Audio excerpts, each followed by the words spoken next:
So guys, this is going to be the Destiny House of Wolves PVE review. Now, split up the PvP and the PVE. So please feel free, if you want to check the PvP video, please click on the link below. Now, I've got to give Bungie a lot of credit for a lot of the stuff they've done this. They really have picked up the game. It's a lot harder for a start, which is great. Crota at the end there on normal mode was just insanely easy towards the end. Even hard mode, we weren't having any real problems with it much. But this is really good. And I'll get to the Prisoner of Elders in a sec. Now, this is obviously a very early on review. This is only after House of Wolves has been out for about 3 or 4 days. So we haven't completed everything yet. But so far, I really like it. So let's get into the review. So first of all, the missions.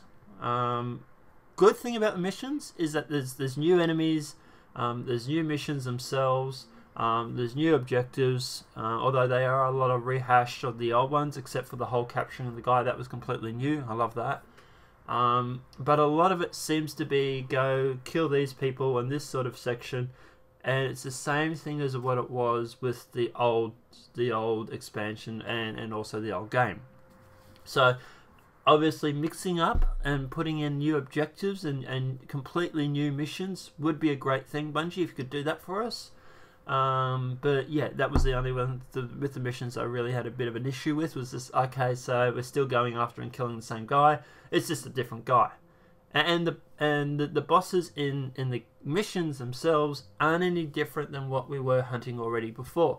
They're still, it's still Fallen, it's still Vex.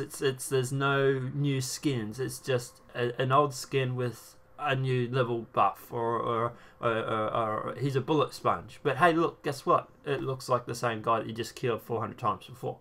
So obviously putting in bosses where the bosses actually look different, that would be a good thing. And I know they've done that with the Prisoner of Elders. I'm not talking about POE at the moment. I'm talking about the missions. So guys, Bungie putting in new missions with new bosses at the end, that would be a good thing. And I know they did do with Scarlus, the Kel of Kells, who's on top of the grav lift.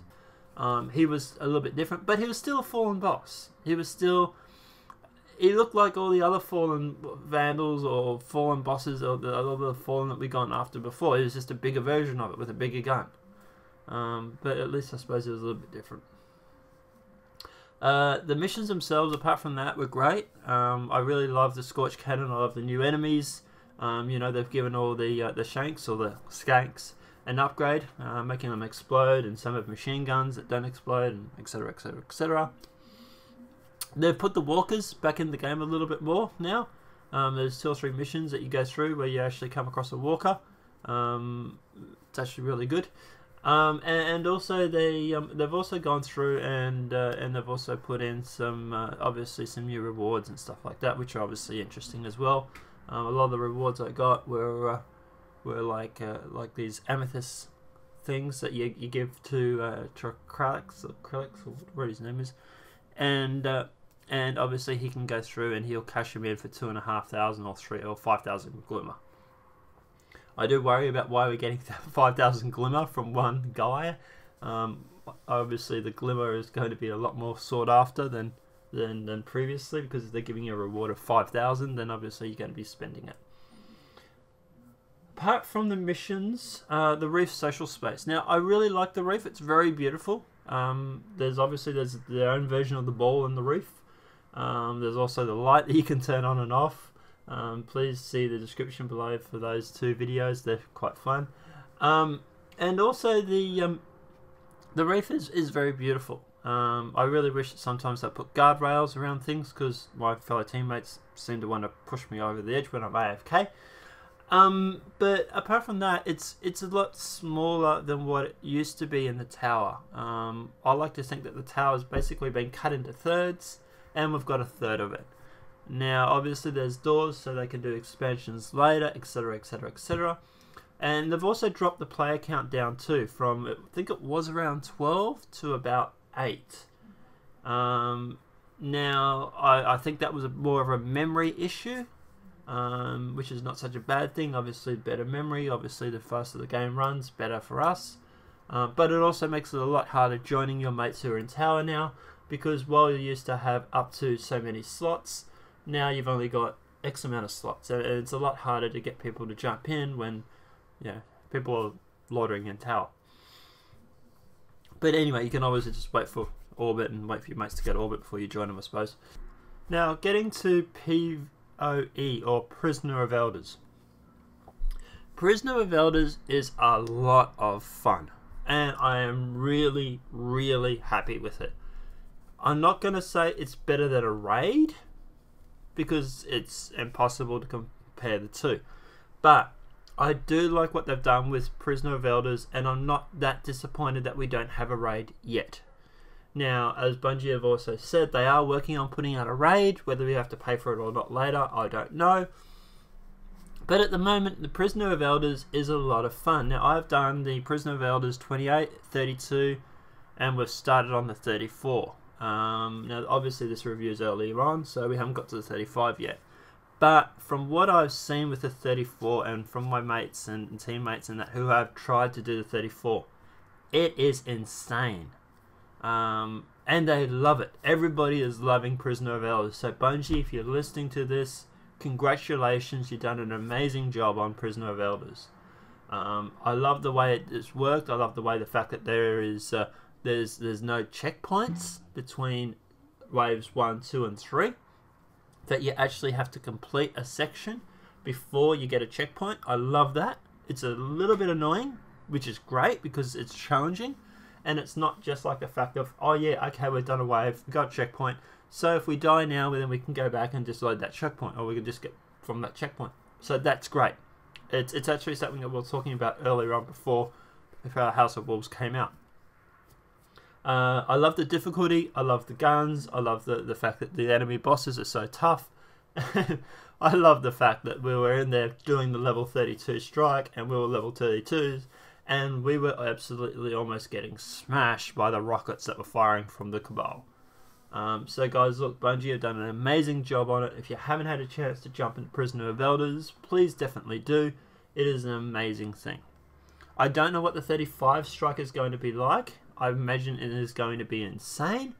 But obviously at the end of the day, obviously as other expansion come out, I think Comet's supposed to be the next one that comes out, then obviously the 35 strike is going to get easier and easier as we get higher and higher, like for example Crota is at the moment. Now, apart from the Prisoner of Elders, overall, look guys, I am really happy with House of Wolves. I think Bungie have done an amazing job. Sure, I would like a little bit more variety in the bosses that we kill on the missions. I do think that Petra and House of Judgment's rankings are going to be a bit more of a grind, like they were with Eris, from Crota. But at the end of the day, look, I'm really happy with everything, with how it looks. Bungie, please put guardrails in the tower to stop my teammates from pushing me off the edge when I'm AFK. But apart from that, guys, look, I'm really happy with the review. As for a score, I'm probably going to say, I'd hate to stay and look, I hate to start giving things 8.5 like other companies do, but guys, look, this one realistically probably an 8.3 to 8.5 on the scale. It's not perfect, far from it, and it is an expansion. It is a little bit disconcerting, the fact that from what our reports are coming out, that this is what the game was supposed to be like, and compared to Destiny now, Destiny does feel like it's been cut up and sold in DLCs. So obviously that is a little bit of a sour taste, because obviously you're looking back now thinking, well, this is what this game was allegedly supposed to be like. So I'm a little bit disconcerted about that. And anybody that doesn't have the DLC, guys, it is going to be, once you start playing the DLCs, you do feel like you've got half a game. I was playing with one of my mates the other day, one of my admins, actually one of my best mates, my brother from another mother, big shake to GameStorm, and he turned around and he said to me now, he says, I feel sad because the game I've been playing for the past 6 months feels like half a game. It feels like a quarter of a game even. So guys, that is a little bit disconcerting. Apart from that, guys, look, Bungie done an amazing job with it. Runs very well. There are a bit of a connection issues. We're obviously getting dropouts and everything like that. But that's obviously something they can fix at a later date on their servers. So look, realistically, I say 8.3 as a review score. And guys, if you haven't got House of Wolves, definitely worthwhile. Put the gameplay in the video for you, so please feel free to watch the video and check out your gameplay. Have a great day, guys. Enjoy.